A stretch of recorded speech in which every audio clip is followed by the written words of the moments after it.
Are the first ever unanimous preseason number one in the Associated Press college football poll, and Tiger Woods will not make the FedEx Cup playoffs, finish 4 strokes behind the winner, Davis Love III, at the Wyndham Championship. I'm Deb Carson. We are Fox Sports.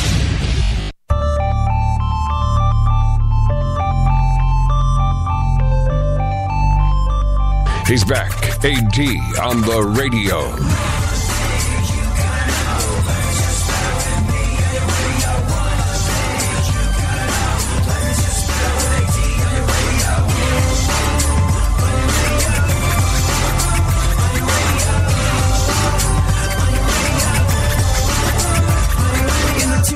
Flitter, it's you and the senorita. Whooper blowing up the tweeter, cause it's me up in the speaker. Knocking the mama seat top down like a player. And the sound up in your ears, it is the dopest rhyme say. I'm running game like a cheater, I'm balling like they're a cheater. Complete on the marathon, I mean the very last meter. Competition defeated, cause you're my voice, it's just sweeter. So come on, follow the leader, plus I got the dopest of sneakers.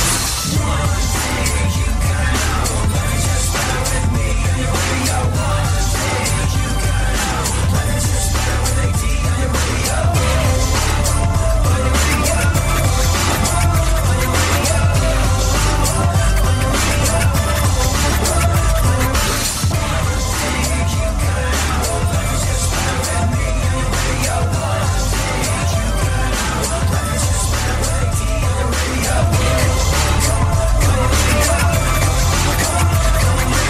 Sundays, I like to just figure out what I want to eat and then Google best whatever. Best pancake, best chicken, best salad, best whatever the hell it is that I want. I want to know what the best is and I want to know where I can go eat it.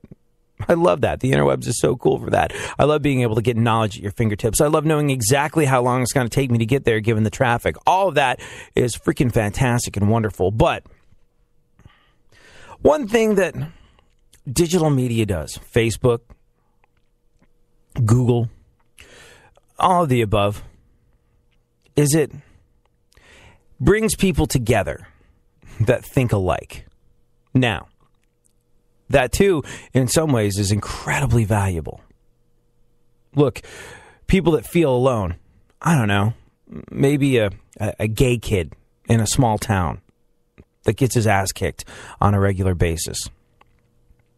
Maybe he finds companionship on the internet that makes him feel less alone, more secure, more okay with himself or herself. You ever watch that documentary on bronies, the guys that are into My Little Ponies? The internet has managed to connect them to other people that make them feel at home, comfortable with themselves, when they've been they've been cast out by a lot of their friends and family because they have this particular interest. Not one which I understand, but man, wouldn't it be horrible if you liked a specific cartoon, you really got a lot out of it, and for whatever the hell reason that made you an outcast, that made people throw things at your car because of the decals on it? Watch that documentary. It's an interesting one. And the internet being able to connect people like that to one another, well, I do believe there's value in that.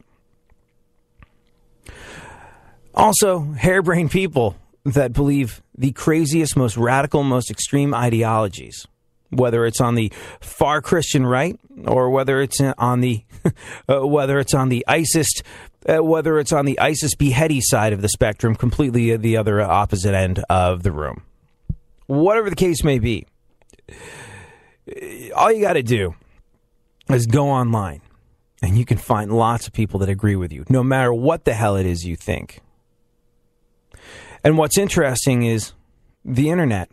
The internet was supposed to be this thing that was supposed to bridge gaps of understanding, bring people as a whole closer together. And now, because everything's so predictive, because Google wants to connect you with things and people that are exactly like you, so you purchase stuff, you're being put in a room full of people, essentially, that think exactly the way you do. And that's kind of boring. With all this emphasis being placed on being an individual, being connected to a room full of people, being put in touch with a room full of people that keep you in this bubble, keep you in this area where your mind isn't thinking, it isn't learning, it isn't understanding beyond a person's experience who is basically the exact same as you. Well, you're not really growing a whole lot as a result of it, are you? No, you're not. So I would encourage you to seek out people that you maybe don't agree with. I would encourage you to maybe talk to people whose ideologies are a little different than yours and celebrate those differences and realize that they are what makes us as a species great. And we can't let Google, as nifty as it is, take that away from us. Too much agreement kills a chat. Eldridge Cleaver. You suck, and I'm so awesome. You suck, and I'm so awesome. You suck, and I'm so awesome. My name is AD, your name will be forgotten. You suck, and I'm so awesome. You suck, and I'm so awesome. You suck, and I'm so awesome. My name is AD, your name will be forgotten. AD coming around like the renegade master. Suckers try to step to me, they're headed for disaster. You're pathetic, fanatic, suck a lot, not a little. Better bring a wheelchair, cause I'm leaving you a cripple. I'm supercalifragilisticexpialidocious. You're coming any closer to me, I'll get ferocious. Yo, you suck, yo, I'm totally hype. And when I'm rocking the mic, I rock the mic right. Busy, I'm steady, making you dizzy. I'm steady ruling the city, making you wonder who is he. Let's leave it at this, I'm just better than you.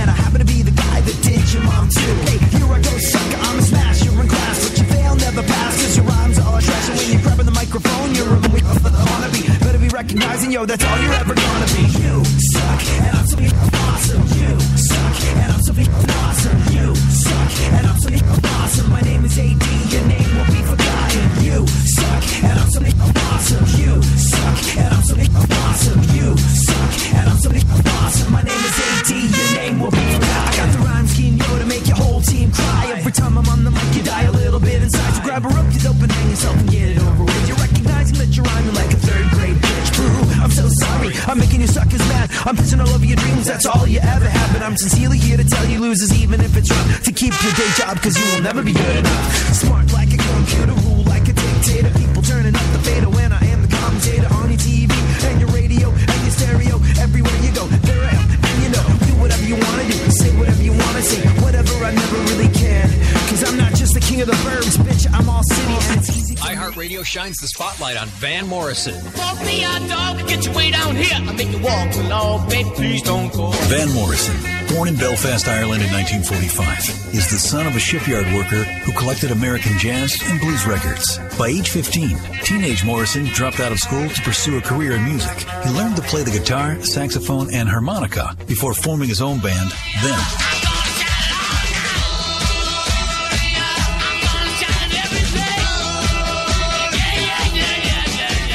Them's Gloria has and continues to be regarded as one of rock's classical hits, which has been covered by a diverse number of bands, including The Doors. Due to changing lineups, a frustrated Morrison left Them in 1966 and returned to his Belfast home.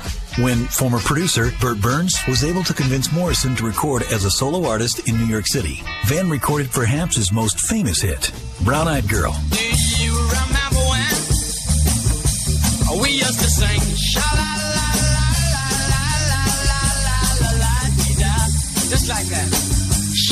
Keep listening to iHeartRadio for more Van Morrison and all your favorite artists. iHeartRadio goes one-on-one with Bob Seger to discuss how having kids has changed his life. It made finding time to write a lot more difficult because they're just so much fun to be around, you know, and they love having me around and you know, you just can't, certain things you got to see, you know, those little league games and the, you know, the soccer and my daughter's cheerleading, acting, you know, singing in shows, both of them.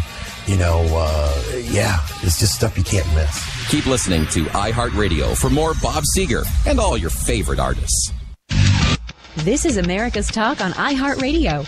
Informative, discovery, conversation. Real radio is AD on the radio. What? Hey, what's up? My name's AD, and I'm super excited that me and my boy Funkhauser are going to be part of the 104.1 radio family. We start Monday night, August 31st at 8 p.m. Till then, tweet me at ADSXE. Hot naked pictures of you, should you happen to be a chick, or of your wife, girlfriend, mother, or sister. If you're not a chick, not necessary, but appreciated. And to answer the question I usually get after that, yeah, I have gotten naked pictures of people's moms. And to answer the question I usually get after that, creepily arousing?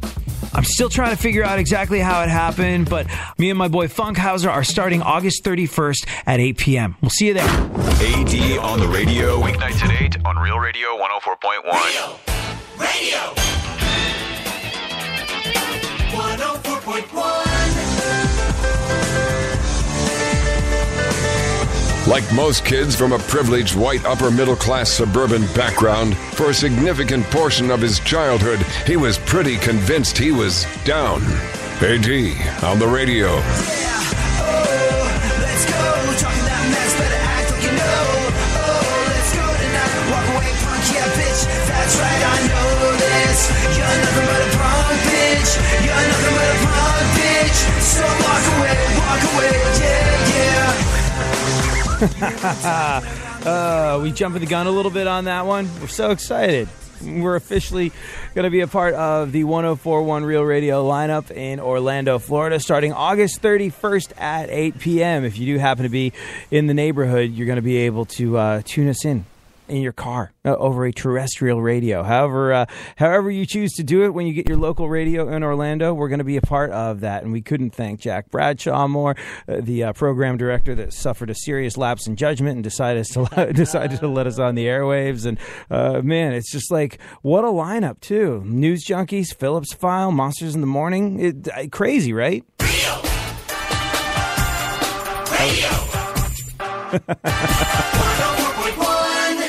I love their jingles. Did you steal their imaging? Maybe. Radio. We're trying to be allowed on They're fun. They're singing. Yeah. Oh, they're awesome. Like it's one of those things where it's just like, all right, I'll peel back the curtain a little bit here. I'll let you into our little world of velvet ropes.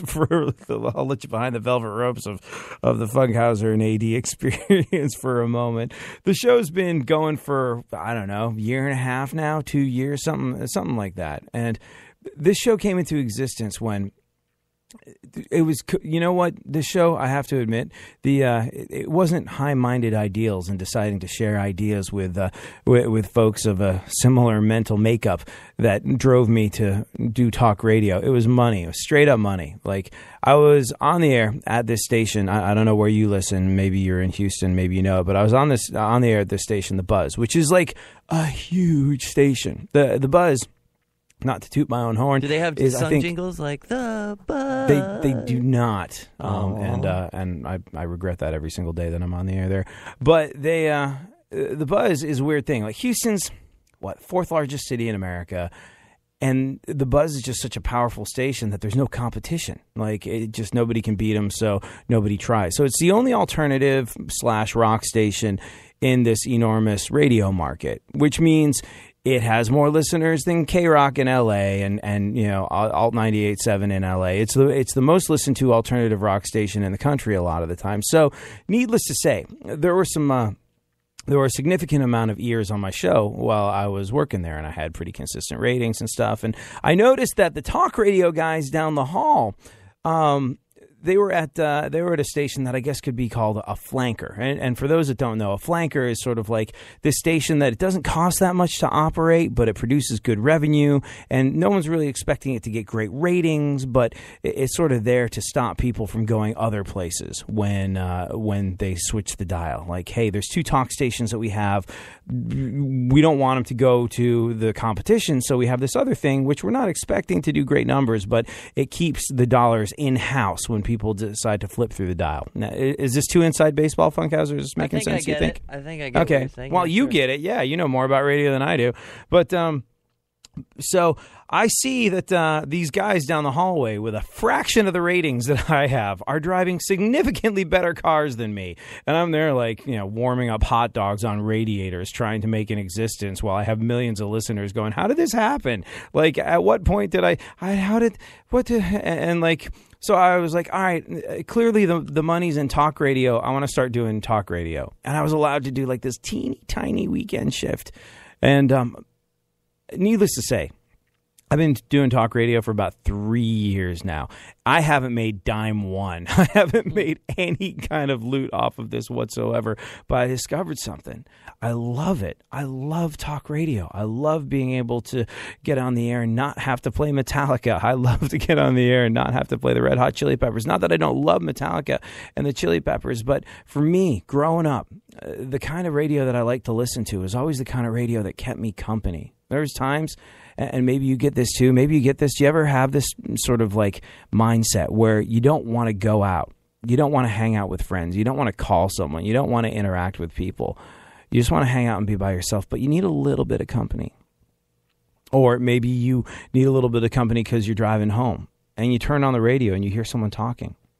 And that's just enough to keep you company. And that's all I ever wanted to do in radio. I wanted to keep people company. I wanted to be part of their lives. I wanted to add value to their lives. I wanted to be a part of a community. And it's not that you don't do that in music radio, but there's just, I don't know, I think there's a greater opportunity to affect positively and change and affect positive, maybe not change lives, but affect lives a little bit more. I feel like I have more of an opportunity to add value to a community, to the listeners' lives when I'm doing this. And that's a really good feeling. That's a really, really good feeling. So anyways, get this crummy little weekend show at the station no one listens to, and an opportunity comes up, and I was like, okay, all right. They said they're firing this person, and this could be my shot. And they looked at me after I applied for this job. They're like, no, are you kidding me? And the program director of that station straight up told me, he was like, I think you're great. I think you're really awesome. But you know what? The suits upstairs see you as this overgrown kid that looks like he should be skateboarding outside of a 7-Eleven while collecting cans to recycle so he can afford a Slurpee. So, yeah, no, it's just not going to happen. I was like, based on the way I look? And he's like, well, it's just, yeah, it's their perception of you. They're never going to go for it. It's an angry old white man's game. And I was like, I'm white. And they're like, yeah, that's 1 out of 2. Sorry, dude. And I was like, okay. And you know what? It was interesting. For the first time ever, I felt like, wow, I've been X'd out of a job that I'm more than qualified for because of my external experience. I was like, wow, crazy. What must it be like, growing up in a color of skin that you can't control that would X you out of jobs that you're more than qualified for. Like, I can get a haircut and start wearing sweater vests like all the other talk radio hosts do, and I'll be good to go. But, it was an interesting thing. I was just like that, and it made me angry. So what I decided to do was go over everyone's head. So I emailed the Grand Dragons of Talk Radio at Premiere, and I said, hey, here's a link to my stuff. I think I'm good, but I've been told I'll never work in this arena because I look like this, and I put a picture of me, and if you've never, seen me on Twitter or something like that, the description of being an overgrown kid that looks like he should be skateboarding outside of a 7-Eleven is probably not that far off the mark. So I put this picture. I said, I've been told I'll never work in talk radio because I look like this and not like that. And I put a picture of Rush Limbaugh. And immediately, and these are the people that I think work with and syndicate Rush Limbaugh, immediately I got emails back being like, hey, how would you like to have your own show, be on the air? It'll be digital. It'll be on, like, I think at the time it was Extreme Talk on iHeartRadio, and now it's America's Talk, but kind of languishing in somewhat obscure digital territory where we're at the start of something new, and it's very exciting, but nobody really knows what's going on. So as much as it's exciting and it's great to be there at the ground floor of something, it is still the ground floor of something. And for the past couple of years, we've been sort of like, there's been a lot of ears on us. There's been a lot of ears of people going, wow, you're great. We do not have a place for you at our station. But, maybe 5 years, maybe, 6, 7, 8 years when the angry old white guys start dying off, then we'll be ready for someone like you and someone like Funkhauser to do what they do. Fantastic. No one can take away from the fact that you're talented, but no, this is not going to be a thing. It's not going to happen. Don't bother talking to us for another 5 years at least. And it was crazy. It was crazy. Jack Bradshaw, program director of 104.1 Real Radio in Orlando, Florida, heard our stuff. And he was like, hey, this is good. Yeah, we might do this. We were so shocked to even get a maybe, or this is an idea that this could work. We were just like, what? Because we've been so used to hearing the, wow, you guys are great. Not in a million years response to everything. And it just, I don't know. It was a real pat on the back from the universe and from Jack Bradshaw to get a, hey, we think this could work. And so, man, we could not.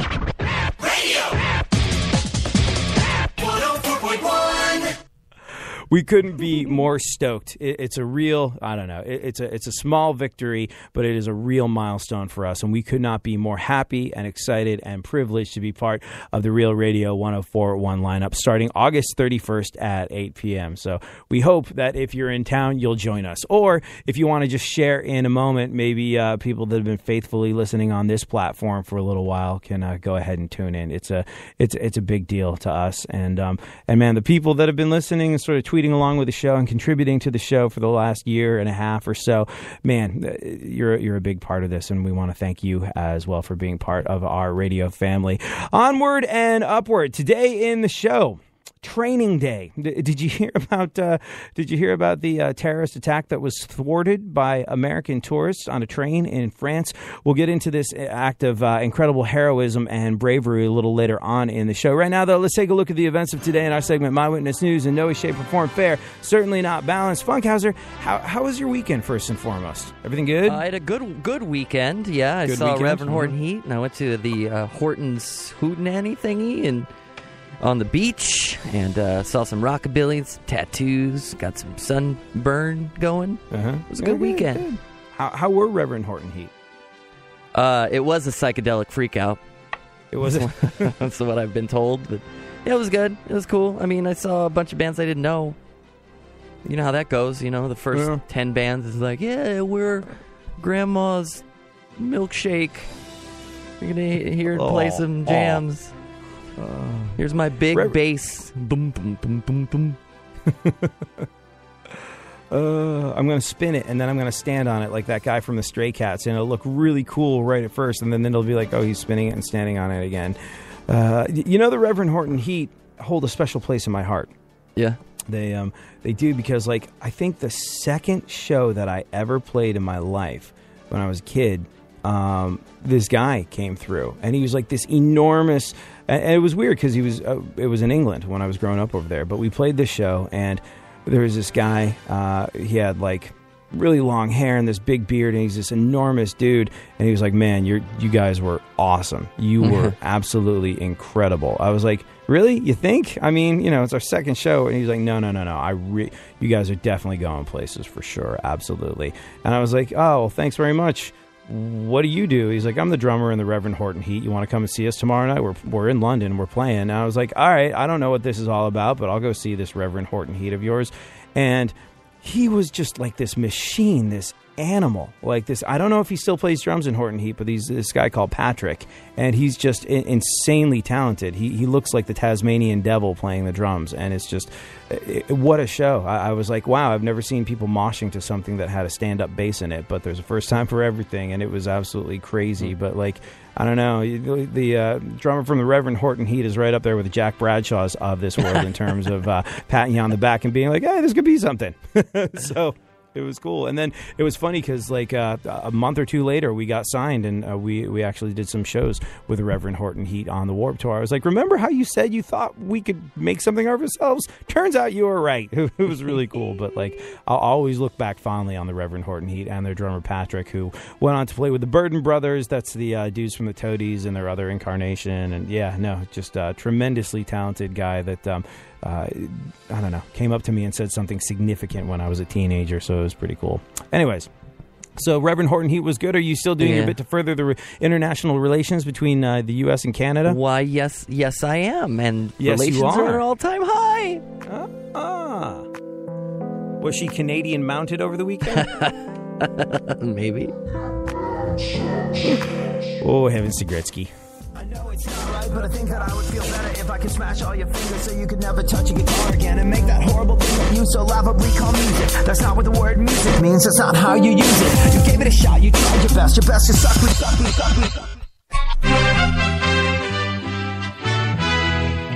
me. USA Headline News. I'm Kelly Sloan. The Dow fell more than 1,000 points in the first few minutes of trading today after losing more than 300 points at closing Friday. But economist Mark Zandi says it may be a great buying opportunity. I'm sure people are starting to think about it. There are, lots of young people out there with savings who should be looking out over the next 2-3 decades. He says a stock market correction may be helpful in the long run. France's president says 3 Americans and a British man are an example of the need for action when faced with terrorism. He presented the men with France's Legion of Honor today, 3 days after they tackled a heavily armed man on a high-speed train headed for Paris. One of the men says his survival instinct just kicked into action. I didn't really have much of a state of awareness. It wasn't really a conscious decision. That was Alec Scarlatos. The gunman is being questioned. This is USA Headline News. In the beginning, man had to painstakingly brave the elements and scale the highest mountains just to deliver the good news. Hear ye! Hear ye! Now they just go to ChristianPress.com. It's fast, affordable, and much easier on the joints. Quickly and painlessly deliver your message with ChristianPress.com. ChristianPress.com connects you directly to thousands of journalists, media outlets, news networks, and social media platforms, ensuring your message hits the mark. Every time, your audio and digital content will be professionally produced, so your business or organization's message stands head and mountains above the rest. So reach your target market and get the results you need with ChristianPress.com or call 316-644-6185. That's 316-644-6185. Friends, Romans, and countrymen, lend me your... Okay, Skippy, you can get off the mountain now. We found ChristianPress.com. Spread your good news. Visit ChristianPress.com. What's trending? This update is brought to you by TrueCar. Find the new car you want, see what others paid, and lock in guaranteed savings from TrueCar certified dealers. Save time, save money, and never overpay. Download the TrueCar app today. In baseball games, a note, Sunday night it was the Pirates beating the Giants 5-2. Pittsburgh remains 3.5 back of St. Louis in the NL Central race. The Astros walk off with a 3-2 win over the Dodgers in 10 innings thanks to a Jason Castro solo homer. Houston sweeps the series from LA, but the Dodgers still lead the NL West by a game and a half on San Francisco. Blue Jays down the Angels 12-5 while the Yankees lost to the Indians 4-2. So Toronto moves back into first place in the AL East. Our half game up on New York. Twins top the Orioles 4-3 in 12 innings. Minnesota sweeps the 4-game series from Baltimore. The Rangers top the Tigers 4-2. Texas has a game and a half lead on both the Twins and the Angels for that second wildcard spot in the American League. And the Cubs beat the Braves 9-3. Chicago sweeps the 4-game series from Atlanta. I'm Eddie Garcia. We are iHeartRadio puts the spotlight on Steely Dan. Walter Becker and Donald Fagen met in 1967 at Bard College in New York when Fagen heard Becker playing guitar and asked if he wanted to be in a band. The pair soon began playing in local groups together, including the Leather Canary, which included future SNL cast member Chevy Chase on drums. After Fagen graduated in 1969, the two moved to Brooklyn and got their first professional gig working on the soundtrack to the Richard Pryor film, You've Got to Walk It Like You Talk It or You'll Lose That Beat. They also wrote Barbra Streisand's 1971 song, I Mean to Shine. In 1972, Becker and Fagen moved to L.A. to become songwriters and joined with guitarist Denny Diaz and Jeff Skunk Baxter, drummer Jim Hodder, and singer David Palmer to form Steely Dan, taking the name from the book Naked Lunch. Their debut album, Can't Buy a Thrill, was released in 1972, spawning hit singles Reelin' in the Years and Do It Again.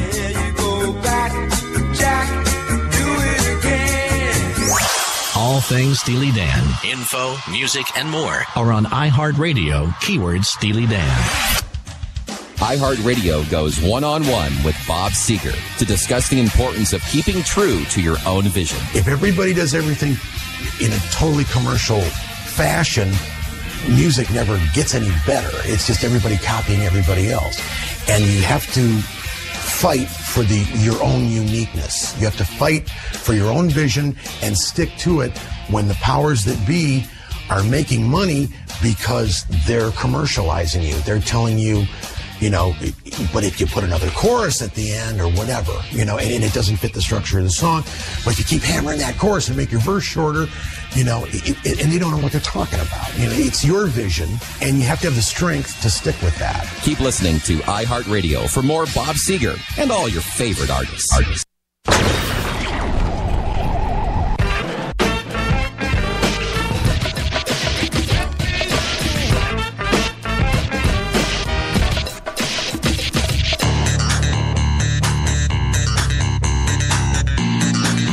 more AD on the radio. Back once again, the ill behavior, delivering and giving you a musical savior. Back once again, it's your boy AD again. Nobody rock a party better than me. Back once again. Hey then, Funkhauser. Let's get into the news so we can talk about 3 heroic American tourists who saved France from terrorism. I know it sounds like a sweeping generalization, but it's true. It's a thing that happened, and we'll get into it shortly. Right now, though, what is going on in the world? The site of the upcoming Burning Man Festival is facing a horrible infestation of biting bugs. Yeah, I think they're firebugs, and that's not like the cute, sort of whimsical thing where their butt lights up and it's all storybook-like. They bite you, and it feels like fire. It's the problem. And the site of the upcoming Burning Man Festival facing this horrible infestation of biting bugs. I heard there was a possibility it was going to get canceled. It looks like it's going to go on, though. Biting bugs be damned. And let's face it, it's about to get an even more horrible infestation. One of rich white kids pretending to be hippies. I know I got my tickets. In other Burning Man news, Liam Neeson's 20-year-old son has been seeing Lindsay Lohan, so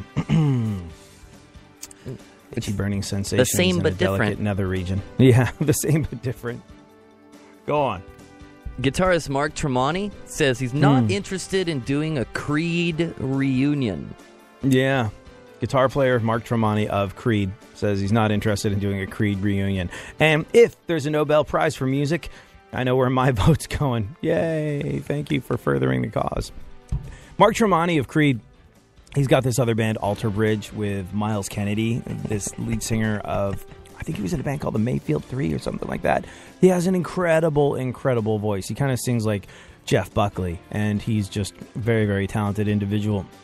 But Mark Tremonti, it was funny when Alter Bridge came and played one of our station festivals at the Buzz. I talked to him. I was like, hey, no offense, man, but I like this band a lot better. And he was like, oh, thanks. Yeah, no, I'm really proud of our record and yada, yada. I was like, your last band was cool. Like, I thought the music was cool, but I just couldn't get into the singer. And he was like, yeah, me either. I was like, excellent. It's funny because it's true. We did a show with Creed, my band, back in the day. We did a show with Creed back in the day. And this was when they were at their height of holy rollingness. And it was like a big deal. You play with Creed means you're playing to tens of thousands of people. And it was sort of like a cool thing. And I was like, I wonder what they're really like. I wonder what that guy is really like. The Jesus Christ posy guy, the one that's sort of like the holier than thou type of dude. He was drunk out of his mind, hitting on girls backstage. He was like, I mean, he has a serious substance abuse problem, but like he had a serious identity crisis too, where he would get like hammered and do a bunch of crystal meth and then think he was Jesus and go on stage and somehow manage to pull off the vocals, at least 9 times out of 10. There was one time where he was so wasted out of his mind that they put on a show where the audience threatened to sue. They were so bad. Like, he was so bad that the audience threatened to sue Creed for their money back because what the hell was that? You show up blitzed out of your mind, not able to get the words out, and you expect us to pay for this? And this is probably like a stage in the game where Creed tickets cost you like $50 or something. Cut to several years later when they do their reunion tour. Creed tickets didn't sell anywhere. And Live Nation booked this enormous arena tour with Creed, and we're looking at just absolutely eating it on all their guarantees, and they had to do something to get people into the stadium to drink beer so they could at least make the beer money off of the Creed tour.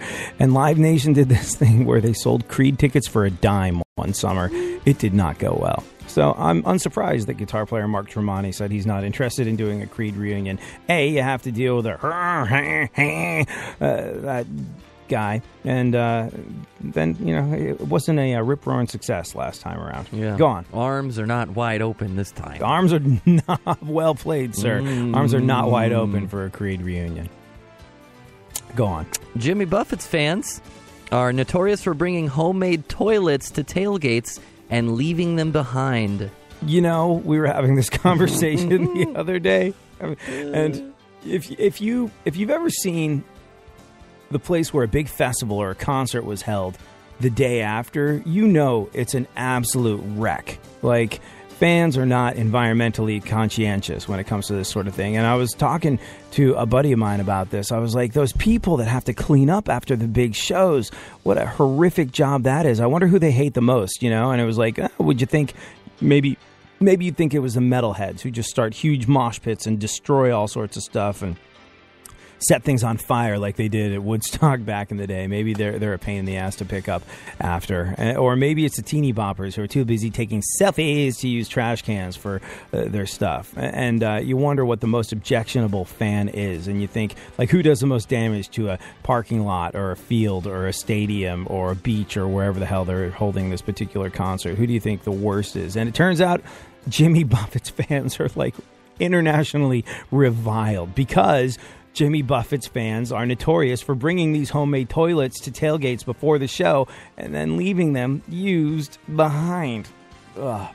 It means those poor cleanup crews have to deal with the cheeseburgers long after they've left paradise. Ew. It's funny because it's gross. What else? Women physically abused by Dr. Dre say Straight Outta Compton ignored their stories. He was a womanizer now, was he? Was that a thing? He beat women, and he apologized for it, too. Like, I'm not saying that makes it okay. I'm just saying usually in those situations, people deny. But in this case, he was like, yeah, no, he released a statement saying he was sorry and all this sort of stuff. And Apple, because they've got tons and tons of money invested in Dr. Dre, we're like, you know what? We believe he's changed. We worked with him for 2 years, and we think he's a great guy now. And, thank goodness for that. Because, if he was still a woman beater, we might have to sever our business relationship with him. But seeing as he's a changed individual, we can continue raking in the gazillions of dollars of cash. Oh, yeah. I'm not sure if he is so apologetic based on what he decided to name his headphone company. Think about it. Like there it is. Yeah. I like the punny wordplay. Go on. Beep. Selfies are helping to spread lice from one person to the other. Yeah. I hate the word selfie. Like, at my sister's wedding, I wanted to document magical moments, and people were like, oh, wedding selfies. I was like, no, I don't trust a wedding photographer to get the important stuff, so I'm documenting this moment. I don't use the word selfie. It's a hideous, awful word, and now it turns out they spread lice from one person to another when taking selfies. Not only is it an awful word, but it turns out that selfies, narcissism, it's an infectious disease.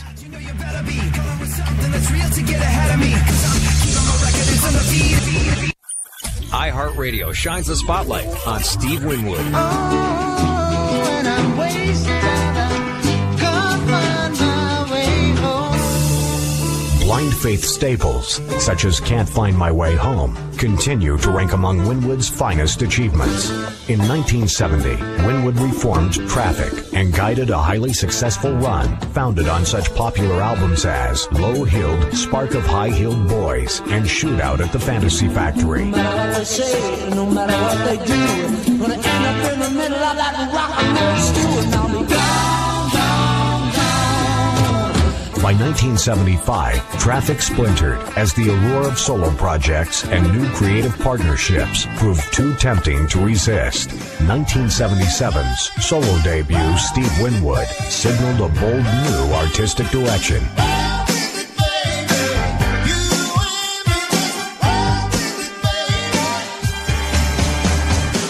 Beginning with Traffic and extending through such landmark solo albums as the Grammy Award-winning Back in the High Life and Roll With It, Winwood has nurtured a restless creative spirit, mining rich musical traditions such as Delta Blues, English folk, R&B, and West African calypso, and merging these influences within his own unmistakable sound. Keep listening to iHeartRadio for more Steve Winwood and all your favorite artists.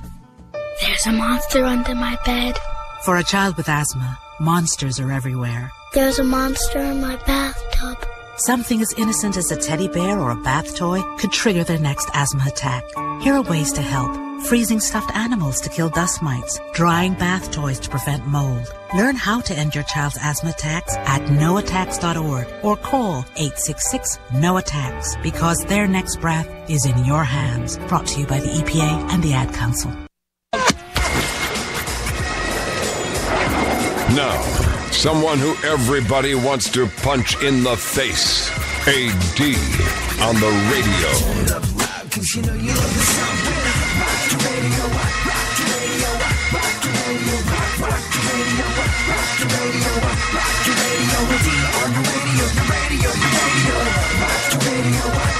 So did you see this? Did you see the American tourists that took out a terrorist? Heroic stuff. 3 Americans stopped a terrorist attack on a train headed for Paris. And we'll get into the full story. It's a really, really interesting one as soon as we wrap up the news. Funkhauser, what else is going on in the world at the momentito? Kris Jenner says Kylie Jenner will be even more famous than Kim. Right. Just as soon as she finds the right distributor for her sex tape. What kind of mom is that? Publicly playing her children off against one another. It's like, you ever read that book, The 48 Laws of Power? Mm-mm. Yeah? I heard you talk about it a couple times. Yeah, it's this guy, a playwright wrote it. Not that great of a playwright because I'd never heard of him before. It's not like I'm up on plays. You ever seen that episode of The Simpsons where I don't even remember what it is that's boring Homer, but he's like, Marge, this is so boring. I've seen plays more interesting than this. Actual plays. But, yeah. Yeah, exactly.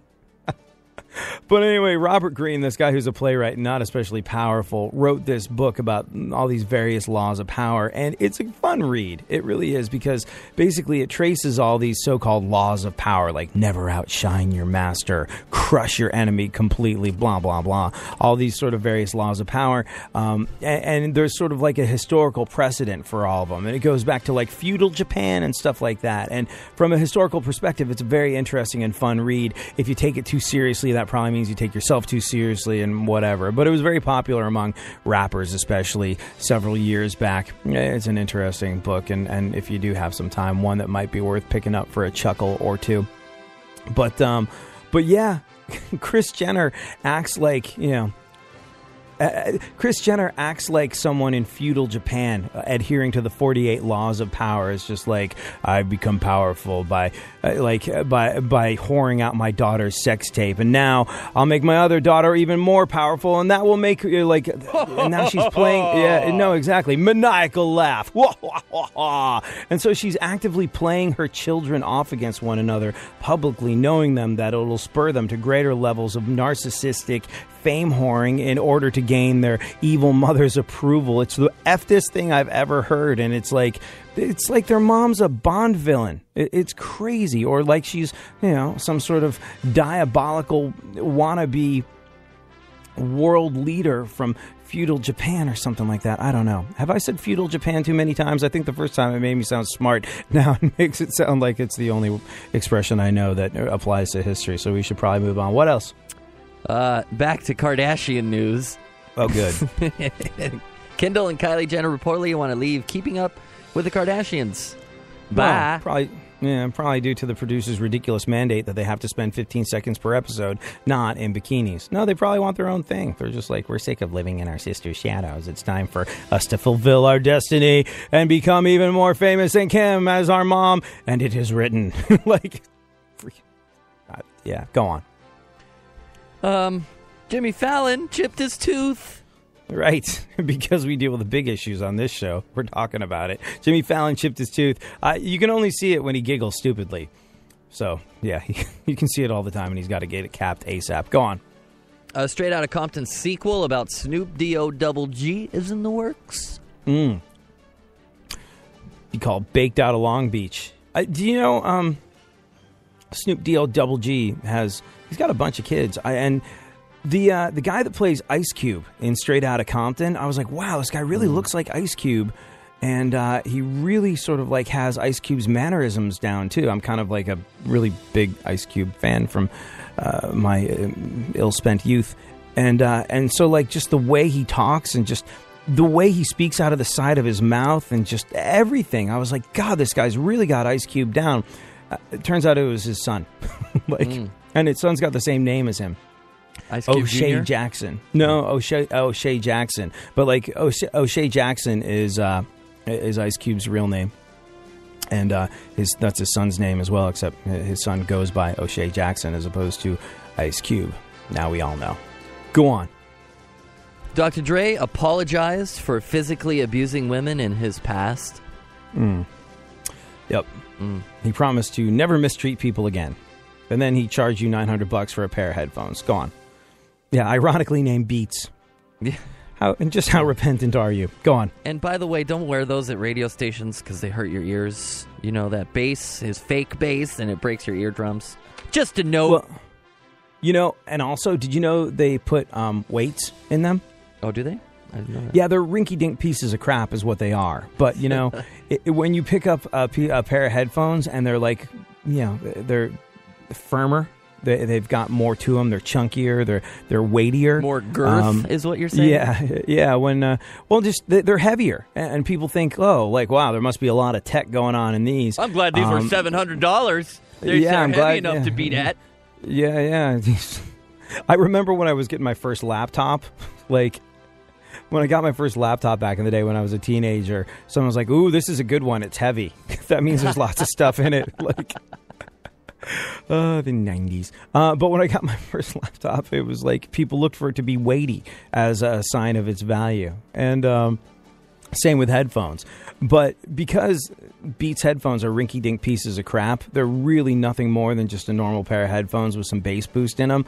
And they knew no one would pay all the money for them unless they put weights in them. So there's actually weights in your Beats headphones. They're needlessly, pointlessly heavy, so you think they're worth the cash. They are not worth the cash. Go on.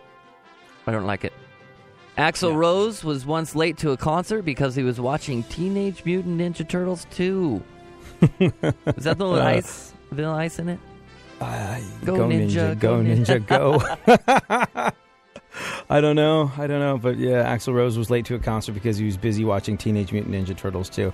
I can't judge, though. I was late for the show this morning because, well, for an embarrassing reason as well. I was listening to anything by Axl Rose after 1992. Awkward for me. Go on. I didn't know you had a cassette tape still.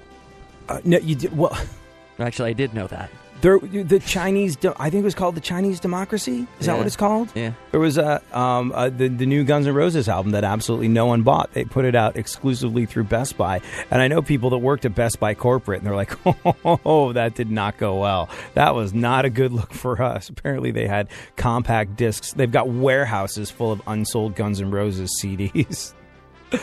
I listened to some of it. It was okay. Go on. Jodie Sweetin is excited about playing Stephanie Tanner again in Fuller House. Yeah. She's the hot mom? Is that the girl? I forget who Jodie she was. Sweetin? Well, she was one of the daughters back in the day, but now she is grown and sexy. If you've seen pictures of Jodie Sweetin lately, it's more like Fuller blouse. See what I did there? Actually, was she the one that got all whacked out on meth? I don't know. One of the Full House chicks grew up in a rough sort of way and became a meth head. I saw that on Lifetime this weekend, the unauthorized Full House story, and everybody there was a Bob Saget, there was all the guys, but the one that looked the closest like the real guy was Uncle Joey, you know, Dave Coulier. Oh, okay, who they casted probably his son because he looks perfect. It's great. Dave Coulier was. The rumor was for a long time, and I don't know if this has ever been proven to be true, but I think it was Dave Coulier that, you know, the song that made Alanis Morissette famous, you know, the You Ought to Know song, like, you know, about... Did they go and see Teenage Mutant Ninja Turtles 2 together? Alanis Morissette allegedly wrote that song, you know, the one where she references doing interesting things in a theater, about Dave Coulier. True story. Actually, I don't know if it's a true story at all. It's purely rumor and hearsay, and it's wildly irresponsible broadcasting to be talking about that. But, you know, if you're looking for responsible broadcasting, what the hell are you doing listening to the AD show? All right, we should probably talk about these three Americans, shouldn't we? The ones in terrorist. I don't care if you pee off of the top of the Eiffel Tower. Like, I don't care if you urinate directly on the King of France's head from the top of the Eiffel Tower. The people of France can never complain about annoying Americans ever again because three American tourists stopped a terrorist attack on a train headed for Paris this past Friday, just gone by. Two of them are U.S. soldiers. 23-year-old Spencer Stone is in the Air Force, and 22-year-old Alec Scarlatos is a member of the Oregon National Guard. And they were on their way home from Afghanistan. The third guy they were with, 23-year-old college student named Anthony Sadler, who was traveling with them when they heard shots. And they saw a guy with an AK-47. What happened? Alec immediately said, "Let's go." And they attacked him. Spencer got to him first, and he put him in a chokehold while Alex grabbed his gun and beat him with it. Then the terrorist started, he pulled out a box cutter, and he started slashing Spencer with this box cutter over and over again. Spencer didn't let go. He just kept choking the guy until he passed out. He choked him out. But at that point, this guy Spencer was in pretty rough shape. He ended up with a whole bunch of really serious cuts on his neck, and he almost lost his thumb. But instead of dealing with his own injuries, he saw another passenger who was hurt and started giving him first aid. I mean, I know a lot of it has to be shock and adrenaline, but the vast majority of it is because this guy has the mindset of a hero. This guy has the mindset of people that have spent time in the American military. This guy has the mindset of someone who is willing to put his life on the line to save others, regardless of them being people from his country. They weren't American nationals. They weren't the people that he signed up to protect. He was just putting his life before anyone else's. Anyways, Spencer, rough shape, serious cuts to the neck, almost loses his thumb. Instead of dealing with his own injuries, sees another passenger who is hurt, started giving him first aid. Meanwhile, the other guy, Anthony, hog-tied the gunman, who was a Moroccan national who'd recently spent time in Syria. In the end, 4 people were injured, but everyone survived. It's amazing. It's the quality in these people that sign up. It's a quality in these people that sign up to put their lives on the line, to protect our lives, to protect our freedom, to protect my ability to go on the radio and talk about boobs and fart jokes. It's the quality, the bravery, the ability to think outside yourself to such a degree that you could be on the verge of death, but you're still thinking about the health and safety and freedom of others before your own. And what happens to folks like this? Well, justifiably, these guys did something very public, and they're going to get a hero's welcome in America. They're probably going to win awards. They're probably going to, there might be a book written about them. And they deserve all of these things. But every single day, people that commit similar acts of heroism and bravery in places and countries that we will never hear about go unsung. Which is why I say to you, whenever you get the opportunity, even though there are no adequate words to adequately express your gratitude or our gratitude, whenever you get the opportunity to thank someone that's willing to put on a uniform to protect our freedom, just do it. Say thank you. Acknowledge it. It'll help make the world go around in some small way. Have yourself an awesome one. We'll be back tomorrow and do it all over again. You know how other times you feel like it's cool to turn the other cheek and give people the benefit of the doubt even when they don't deserve it.